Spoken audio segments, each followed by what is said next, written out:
E tu já estás a falar na nata, e explica lá como é que surgiu A ideia da mesmo nata? a ideia da nata.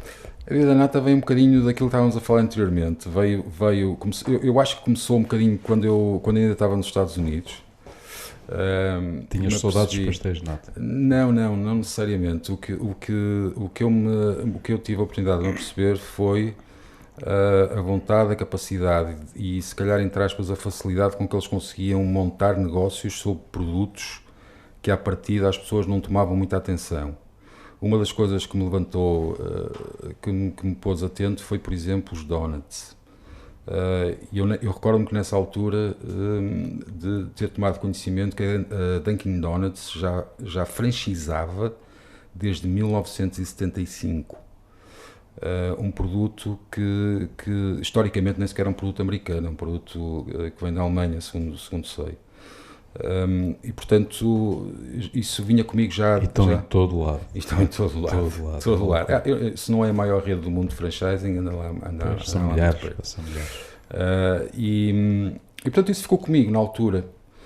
E depois eu fui lendo algumas coisas, aqueles artigos que se apanha assim de repente num cantinho do jornal e não sei o quê. Eu recordo-me de uma vez ter lido que havia um pasteleiro em Nova Iorque que o que estava a acontecer com a alta sociedade americana era que, como sobremesa, esse pasteleiro fornecia pastéis de nata feitos por ele e não sei o quê e tal. E são pequenos recortes que vão ficando connosco.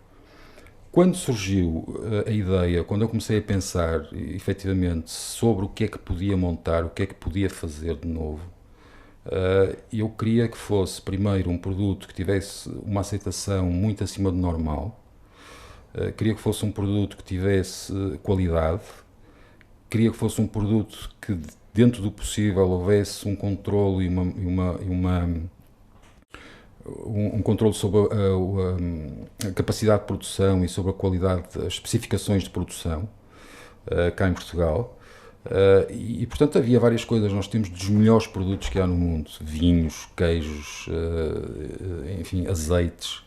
Mas temos um problema que é um déficit muito grande, infelizmente, de imagem. Comunicação, não é? De imagem nos mercados externos. Criação de marca. De criação de marca. Nós, quando chegamos a uma feira, nós fazemos neste momento as principais, ou fazíamos agora, não sei, as principais feiras internacionais do setor. Japão, Holanda, França, Alemanha, todo lado.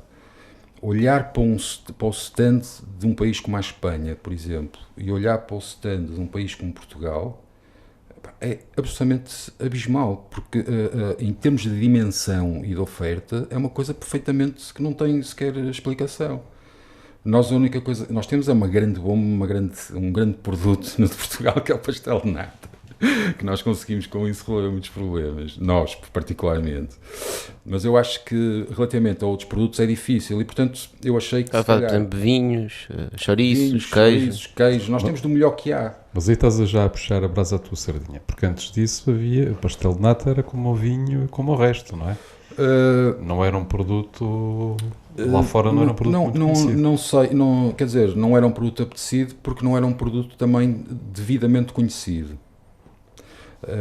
Aquilo que eu levantei em termos de informação foi que a maior parte do trabalho que era feito com o pastel de nata era feito para